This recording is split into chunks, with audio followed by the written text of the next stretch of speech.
Les carpes koi. Chacune est unique par sa couleur, sa taille, et les plus belles d'entre elles se vendent au prix de dizaines de milliers d'euros.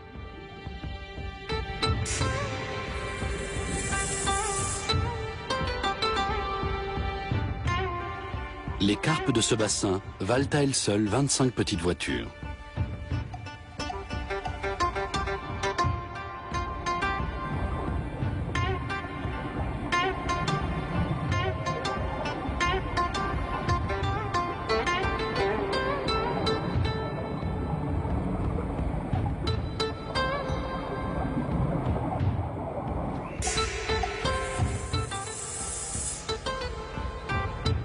Ce spécimen rare vient du Japon. Un koi jaune de plus d'1 mètre de long.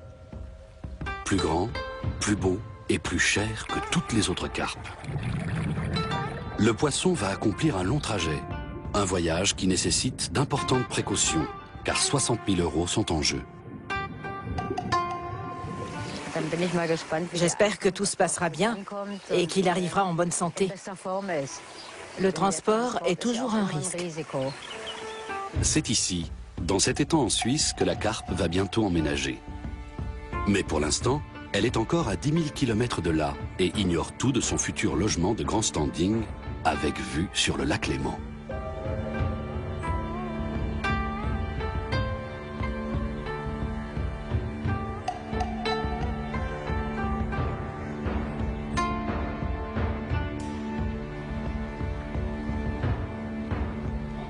Pour les Japonais, le koi est bien plus qu'un poisson. Il symbolise la force, la chance et l'amour. Une fois par an, dans tout le pays sont accrochées des bannières en forme de koi. Celles-ci incarnent la puissance et l'avenir du Japon.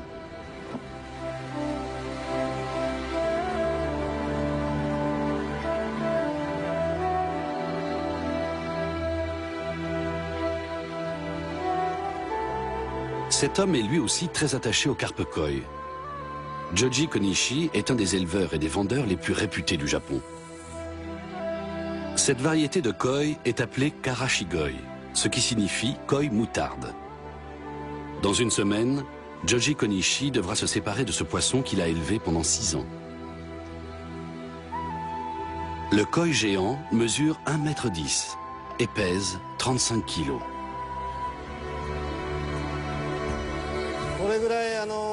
C'est rare une carpe qui devient aussi grosse.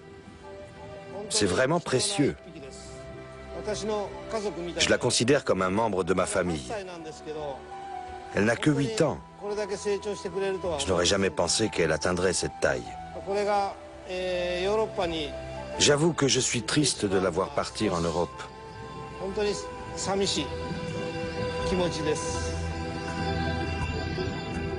C'est la première fois que Joji Konishi expédie un poisson de cette taille.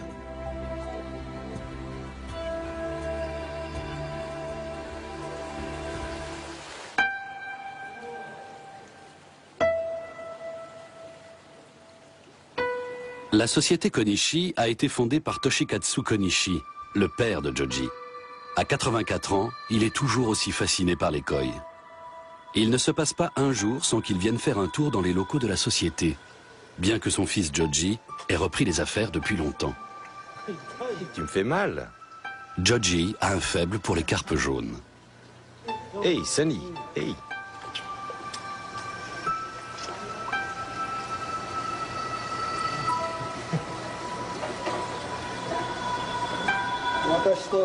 C'est seulement avec elle qu'on s'embrasse.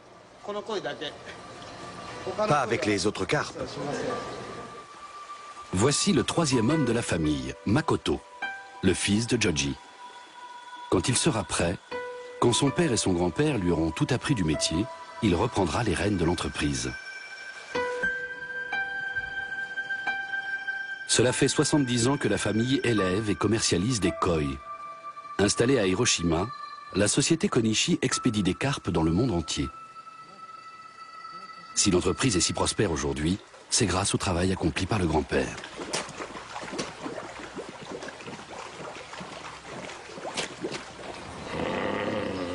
J'ai toujours beaucoup aimé les koi.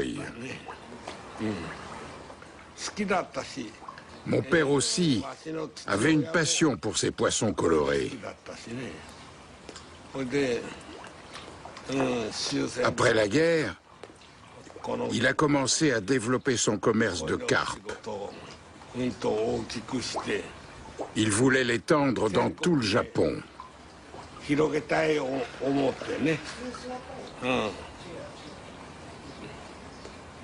Il a énormément travaillé pour ça. Le grand-père a fondé la première société japonaise d'élevage et de vente de carpes koi. Il a aussi mis sur pied une fédération d'éleveurs de koi. Mais surtout, il a transmis l'amour des carpes multicolores à son fils et à son petit-fils. J'aime toutes ces carpes. Mais, comment dire, il y en a certaines qui font vraiment partie de la famille. Depuis longtemps, elles sont devenues pour moi des animaux de compagnie. Celle-ci, par exemple. Elle s'est attachée à moi. J'aime tout particulièrement ces carpes-là. Cette grande carpe jaune, par exemple.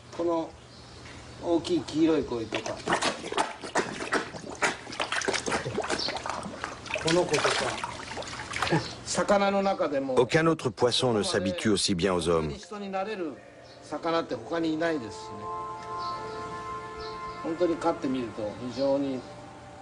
En les élevant, on se rend compte qu'elles vous apportent un véritable apaisement. Ces poissons sont vraiment exceptionnels.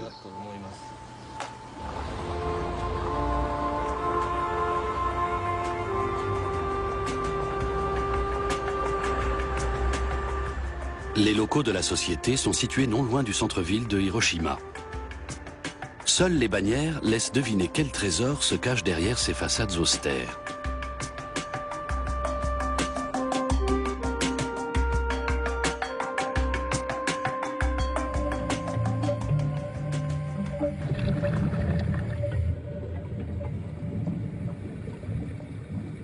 Kohaku, Sankei, Showa.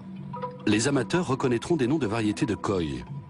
Mais les Japonais les appellent simplement Nishikigoi, carpe brocart. Des œuvres d'art vivantes qui peuvent devenir centenaires.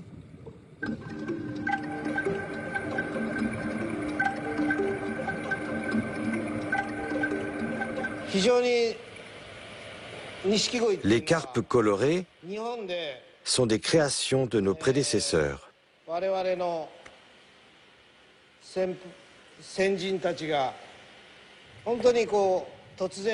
Ils ont croisé les races, engendrées par des mutations spontanées.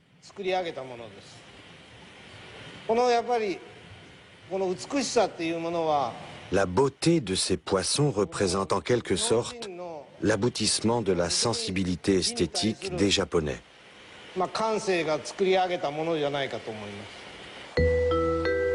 Les carpes tancho ont une tache rouge circulaire sur la tête qui rappelle le drapeau japonais.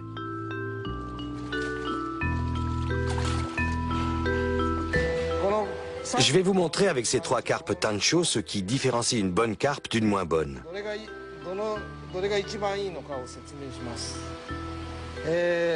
Celle-ci est la plus belle.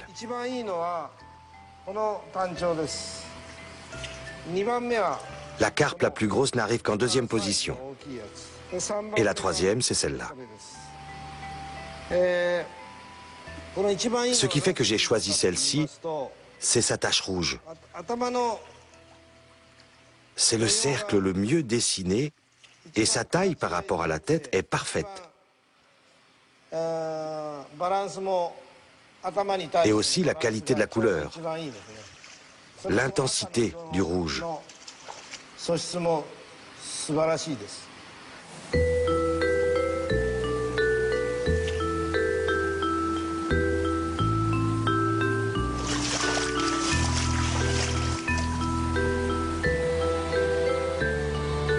Makoto aussi a appris à juger de la qualité des carpes.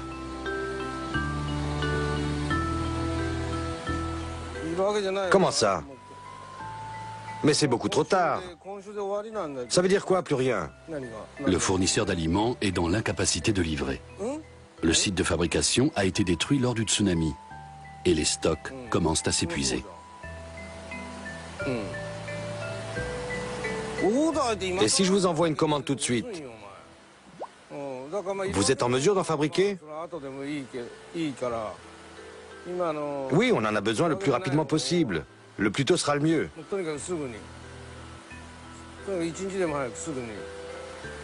Je compte sur vous. Oui, merci, d'accord.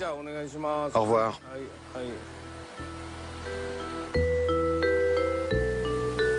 Le tsunami qui a dévasté la côte nord-est du Japon s'est abattu à 1000 km de là.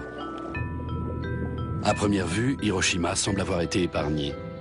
Pourtant, les conséquences économiques de la catastrophe sont bien présentes, même plusieurs mois après. La famille Konishi tente malgré tout de rester optimiste.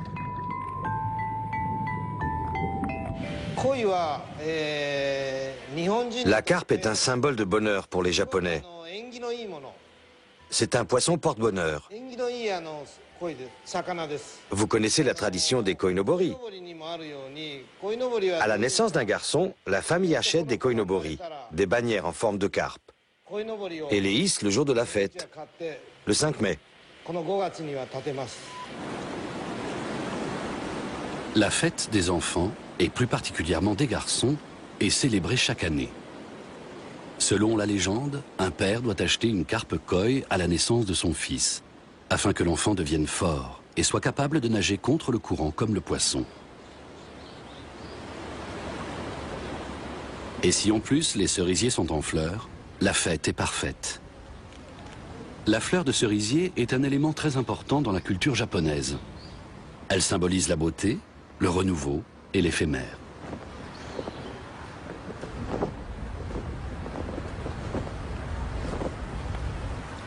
Traditionnellement, les bannières bleues symbolisent les garçons. Mais aujourd'hui, des bannières de toutes les couleurs flottent au vent, afin que les filles bénéficient aussi de la protection des carpes.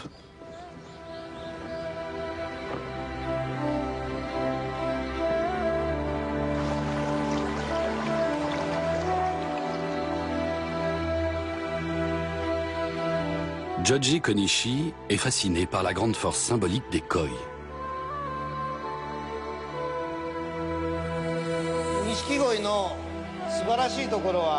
Ce qui est extraordinaire chez les carpes nishiki, celles qui sont colorées, c'est qu'elles sont très pacifiques et ne se battent jamais. Elles apportent la paix dans votre âme. C'est ce que les Japonais apprécient. Et je suis sûr que les Européens aussi peuvent le comprendre.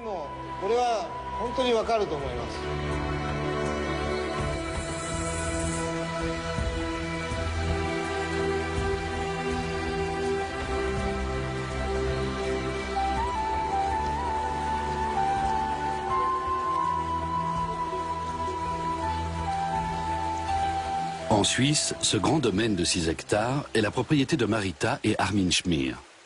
Il y a 5 ans, ils se sont découverts une passion commune pour les carpes koi. Depuis, ils collectionnent les spécimens exclusivement féminins, car les femelles deviennent plus grandes que les mâles.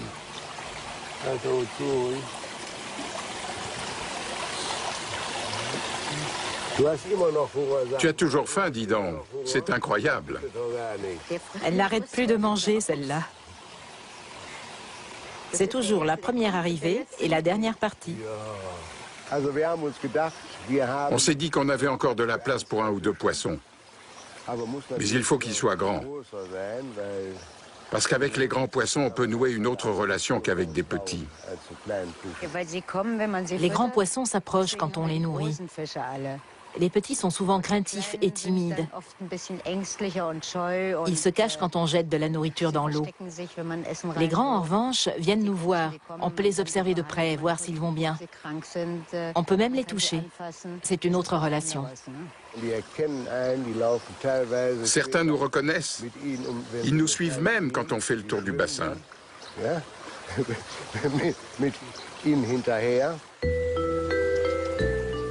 Quand les époux Schmier ont appris qu'il y avait un koi géant à Hiroshima, ils n'ont pas hésité.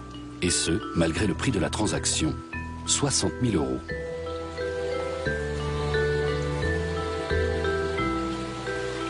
Je suis très fière à chacune de mes acquisitions. Quand un poisson arrive chez nous, c'est Noël.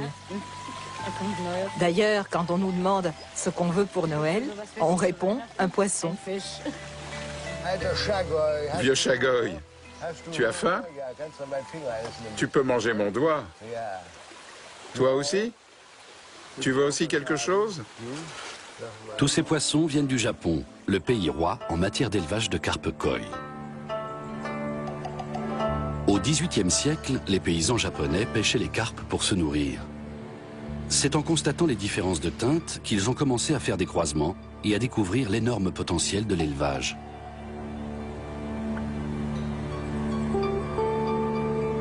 Par la suite, beaucoup d'éleveurs se sont installés à proximité d'Hiroshima, car la terre y était bon marché. Le grand-père Konishi a lui aussi acquis des terrains dans la région.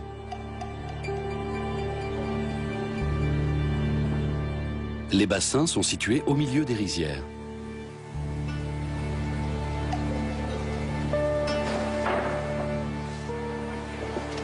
« 10 personnes travaillent dans l'entreprise familiale. À leur tête, Yusuke Matsuda. Son savoir-faire est essentiel.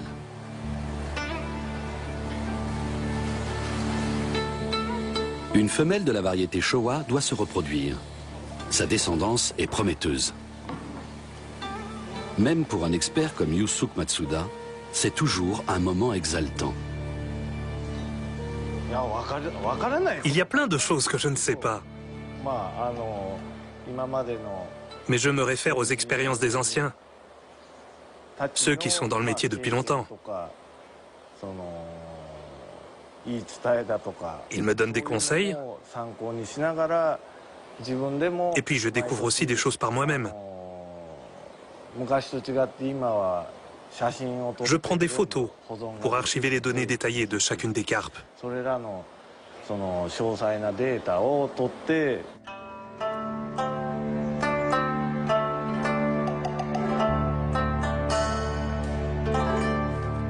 Makoto, le futur patron, a beaucoup à apprendre de Yusuke Matsuda. Comme le veut la tradition japonaise, ce dernier restera toujours le maître d'apprentissage de Makoto, même quand celui-ci aura repris les rênes de l'entreprise.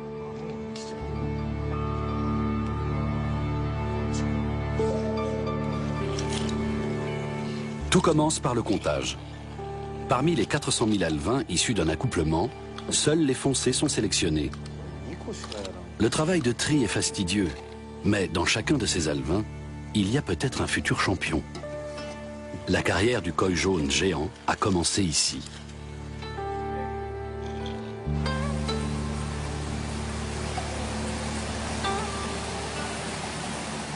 Après quelques semaines, les alevins sont soumis à une deuxième sélection. Décider lequel de ces milliers de petits poissons a toutes les qualités requises n'est pas donné à tout le monde.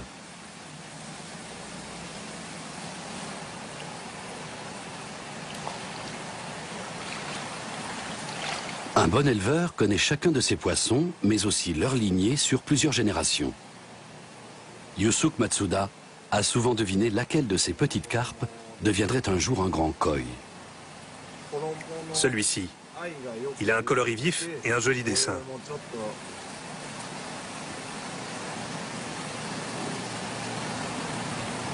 Au cours des prochains mois, les poissons seront soumis à 4 autres sélections. Moins de 1% de bébés koi feront la renommée de l'entreprise familiale.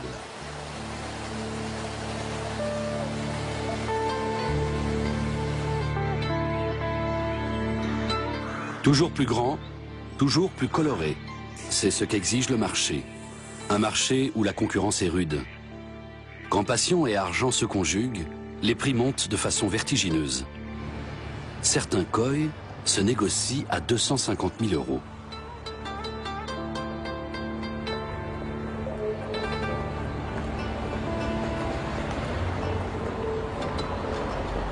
Retour à Hiroshima. Le restaurant Wakadaisho est une des très bonnes adresses de la ville. Le chef, en personne, a pêché les poissons le matin même.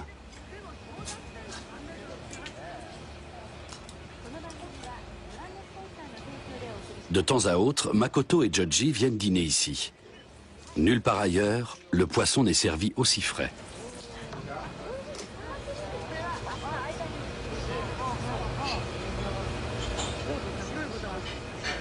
Au menu, du sashimi. Le poisson cru est un des plats favoris des Japonais. Dans le sashimi, le plus important est la découpe des filets. Il faut aussi soigner la présentation des plats.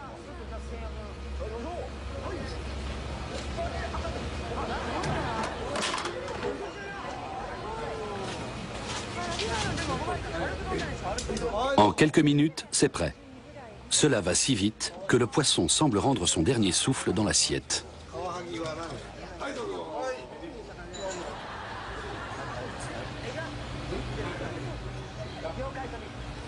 Avant, le grand-père accompagnait souvent les deux hommes.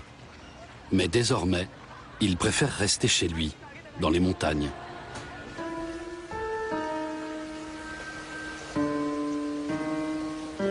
Le vieil homme aime replonger dans le passé, fier de ce qu'il a accompli. Mais parfois, il se remémore la tragédie d'Hiroshima.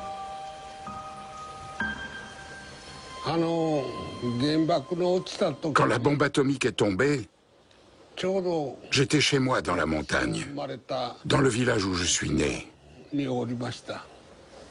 Soudain, il y a eu un éclair.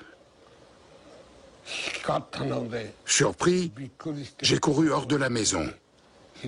J'ai regardé vers Hiroshima.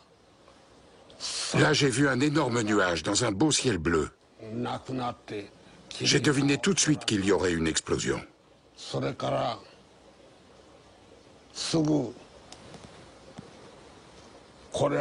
Je me suis bouché les oreilles et j'ai continué de regarder.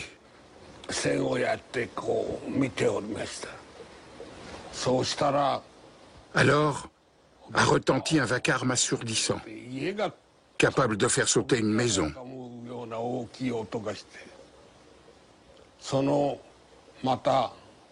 En quelques minutes, le nuage en forme de champignon s'est élevé au-dessus d'Hiroshima.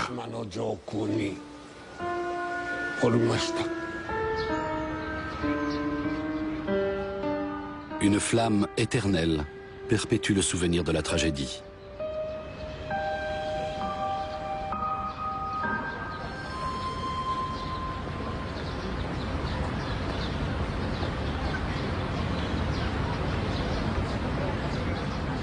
Le palais d'exposition industrielle d'Hiroshima est le seul bâtiment à ne pas s'être effondré après l'explosion du 6 août 1945.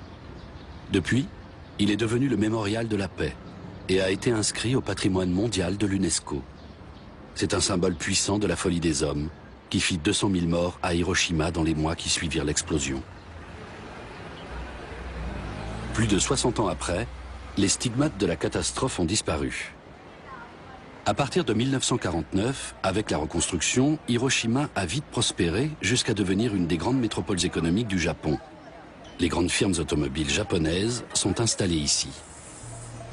Alors qu'en 1945, Hiroshima ne comptait plus que 140 000 habitants, la ville est aujourd'hui la 11e ville du Japon avec plus d'1 million d'habitants.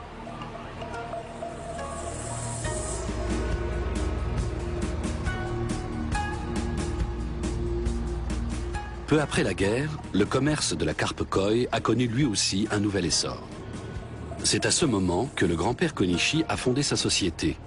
Il a aussi organisé la première exposition de koi à Hiroshima.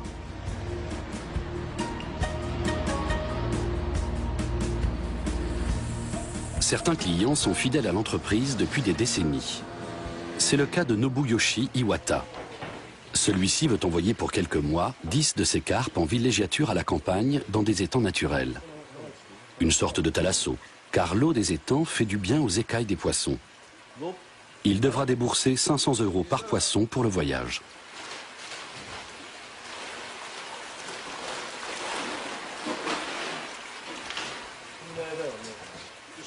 Nobuyoshi Iwata espère aussi que ces carpes grandiront encore un peu. Mais toutes ne gardent pas l'éclat de leur couleur et l'équilibre de leur dessin en atteignant une grande taille.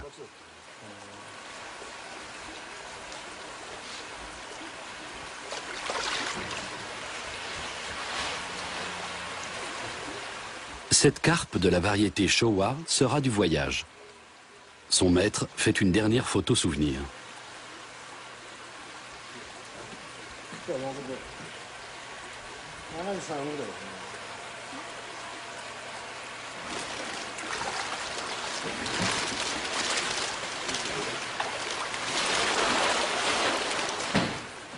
Les poissons vont d'abord passer 2 semaines en quarantaine dans les bassins de l'entreprise avant de rejoindre les étangs naturels.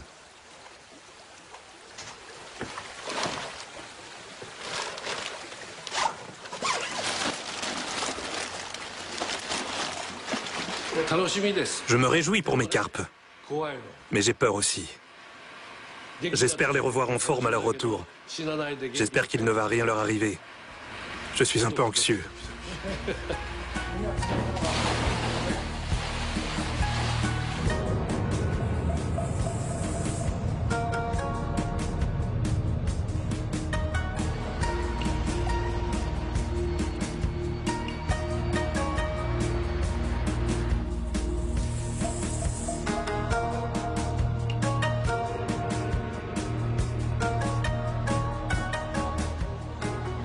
La société Konishi est très estimée des amoureux des koi de toute la région.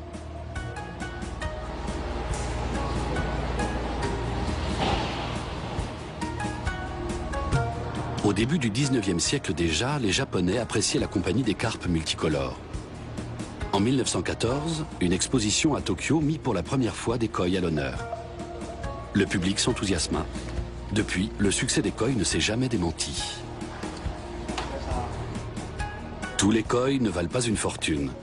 Certains se vendent à moins de 500 €.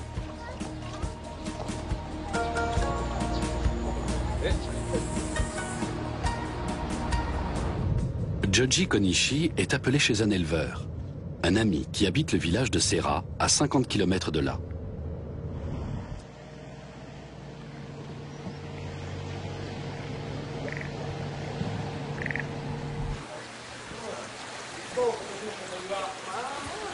Dans le monde des éleveurs de koi, Hirokazu Oyama est considéré comme un jeune prodige. Il a su se construire une solide réputation alors que son entreprise ne repose sur aucune tradition familiale. Joji Konishi a beaucoup d'estime pour lui.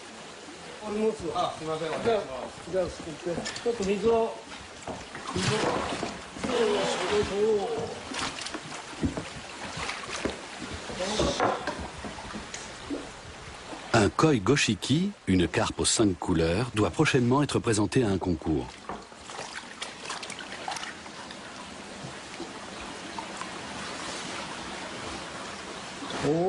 Elle est superbe. C'est vraiment impressionnant. En effet, c'est splendide. Je suis content de ces 5 couleurs. Ah, je comprends. Ce noir est difficile à obtenir. Jusqu'à l'année dernière, le noir n'était pas encore bien sorti. Les couleurs aussi sont devenues plus denses, surtout sur la tête. Avant, les taches faisaient un quadrillage sur le dos. Mais les couleurs se sont bien étalées, sur tout le corps. Et les couleurs s'étendent de haut en bas. L'année dernière, le noir était juste sur cette partie, mais maintenant il s'est étendu sur le bas. Quand on arrive à obtenir des carpes d'un tel niveau, l'éleveur n'a plus envie de les vendre. Il veut les garder pour qu'elles puissent faire des petits encore plus beaux. C'est le désir de tous les éleveurs. Mais les clients aussi recherchent des koi de cette qualité. C'est donc de plus en plus compliqué de garder un tel spécimen.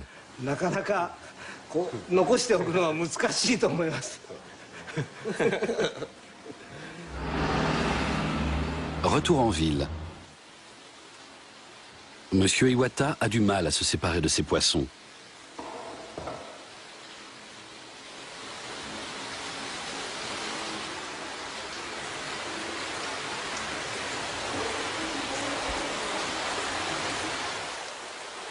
Une fois encore, il vérifie que ses carpes vont bien, avant qu'elles n'entament leur court voyage vers les montagnes.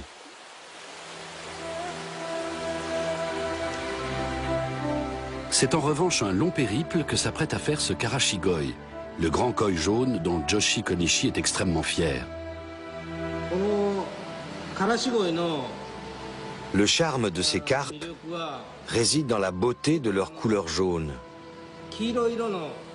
C'est très difficile pour un éleveur d'obtenir un jaune pur.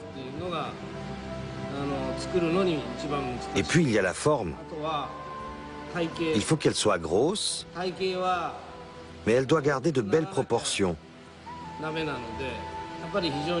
On les élève toujours en faisant attention à leur forme.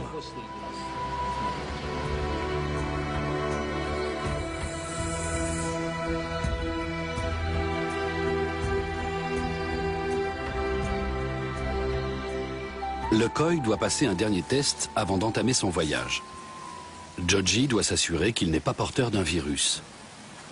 Un filet rempli de petits poissons a été introduit dans le bassin du grand koi quelques heures plus tôt. À travers leurs branchies, ils ont absorbé toutes les bactéries potentiellement présentes dans l'eau. Makoto veut s'assurer que le koi n'a pas le virus de l'herpès, tant redouté par les éleveurs.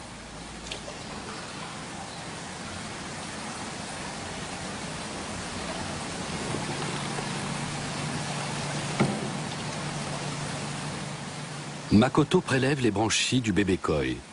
Le test lui est fatal, mais il est indispensable pour s'assurer de la bonne santé des précieuses carpes. Le virus de l'herpès des koi est capable de décimer un étang entier en quelques jours. Les éleveurs sont obligés de signaler la maladie aux autorités sanitaires européennes. En tant qu'éleveur, je dois atteindre une sécurité garantie à 100%. C'est pour ça que je fais ce test avant chaque expédition. Les instruments utilisés sont stériles. Et bien sûr, on se désinfecte les mains et les pieds avant de faire ce travail. Tout ce qui touche les carpes doit être parfaitement propre.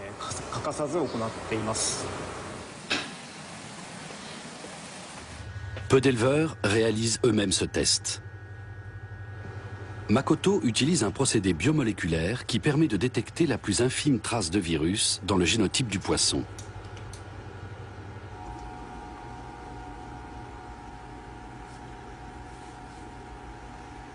Ni son père ni son grand-père ne maîtrisent ce domaine. Chez les Konishi, chaque génération plonge à sa manière dans le monde des carpes koi.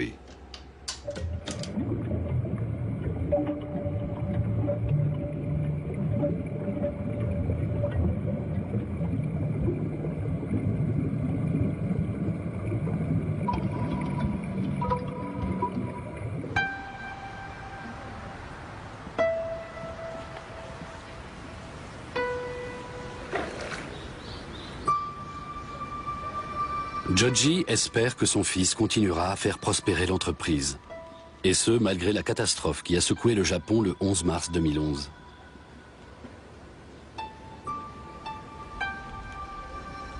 Pour se détendre, Joji se rend dans un jardin onsen d'Hiroshima.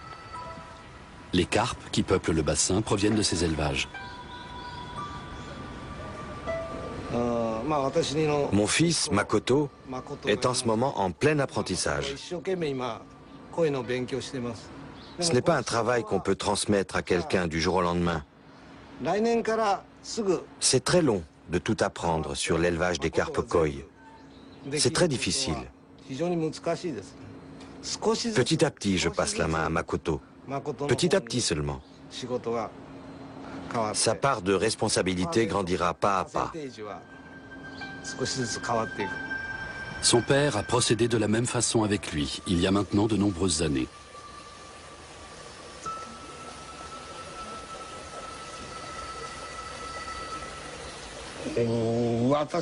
Mon objectif est satisfait en ce qui concerne le monde des carpes. Il commence à ressembler à ce que je voulais.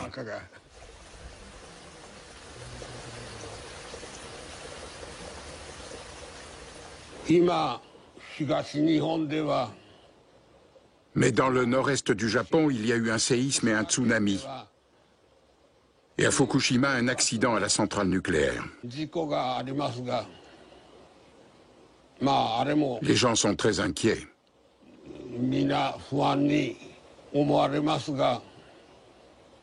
Nous pensons à Hiroshima où une seule explosion a tué plus de 100 000 personnes.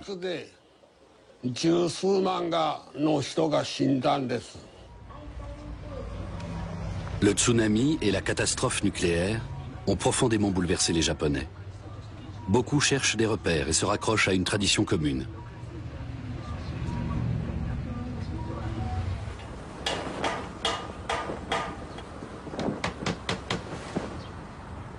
La bannière koi demeure un signe d'espoir, même dans un monde détruit.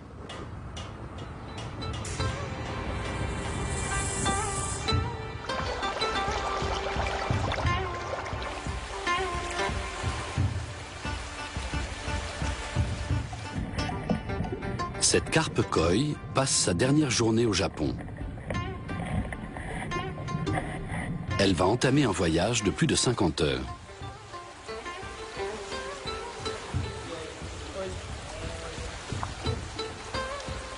Va-t-elle bien supporter la différence de climat entre Hiroshima et la Suisse?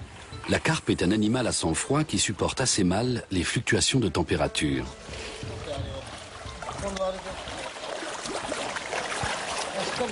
Il est grand temps qu'elle quitte la ville, car les températures commencent à monter à Hiroshima.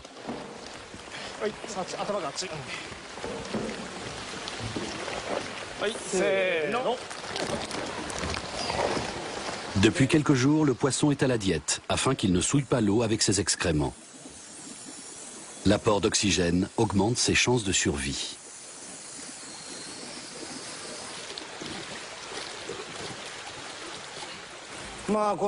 Cette carpe va partir. En Europe. En Suisse.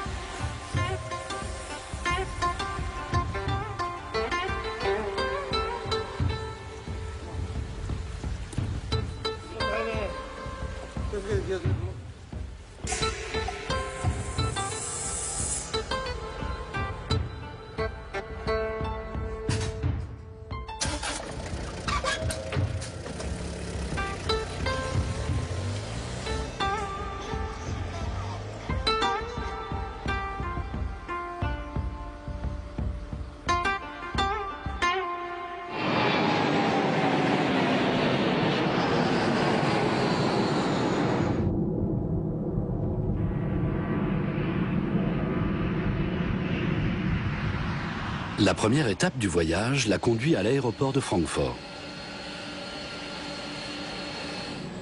Pendant le déchargement de l'avion cargo, le partenaire allemand de la société Konishi, Martin Kammerer, prépare l'arrivée du poisson. C'est à bord d'un véhicule climatisé, dont la température est identique à celle de l'intérieur de l'avion cargo, que le voyage continue. Il faut absolument éviter tout choc thermique. Il n'y a pas que la longueur qui compte, mais aussi le volume. C'est quand même autre chose que de transporter un poisson de 40 ou de 60 cm. Je suis extrêmement nerveux.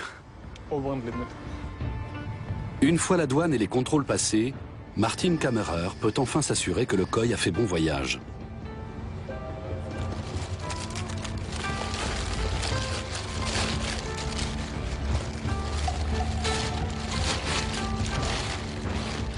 Le poisson est en vie et il va bien. De l'eau propre et un apport d'oxygène vont l'aider à supporter la dernière étape du voyage.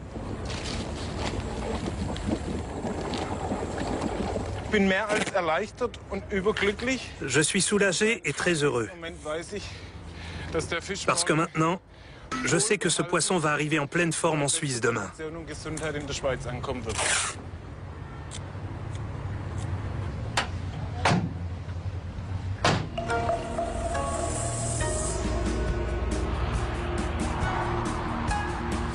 Encore 6 heures de route avant la destination finale. Cela faisait plusieurs mois déjà que Marita et Armin Schmier avaient vu une photo du koi géant. Ils se sont décidés à l'acheter il y a quelques semaines.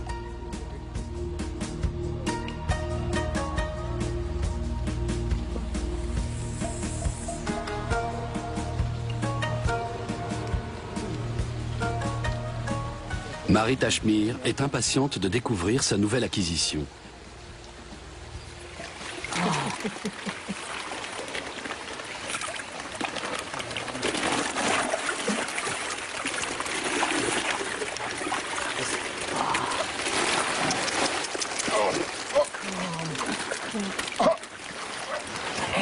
Qu'elle est belle. Viens là, toi.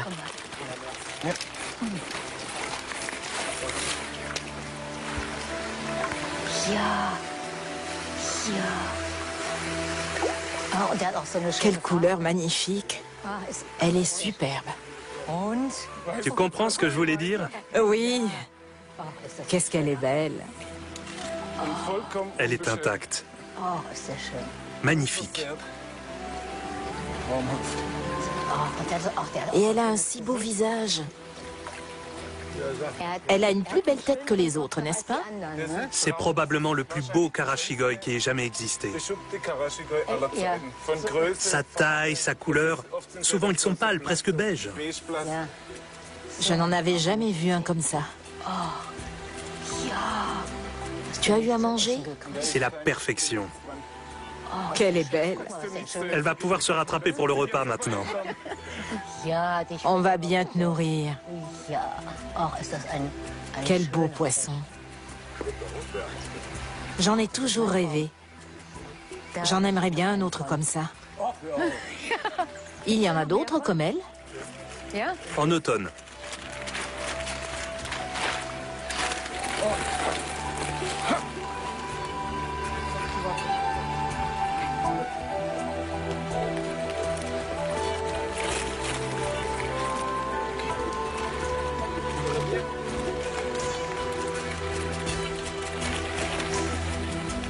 Viens, Armin, c'est toi qui enlève le plastique. C'est l'affaire du chef, ça. Tu peux tirer. En contrepartie, Marita aura droit à une autre carte. C'est un bon deal.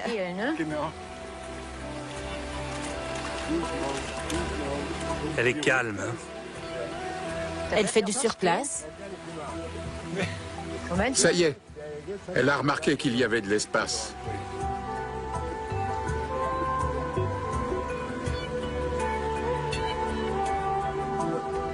La carpe finit par plonger.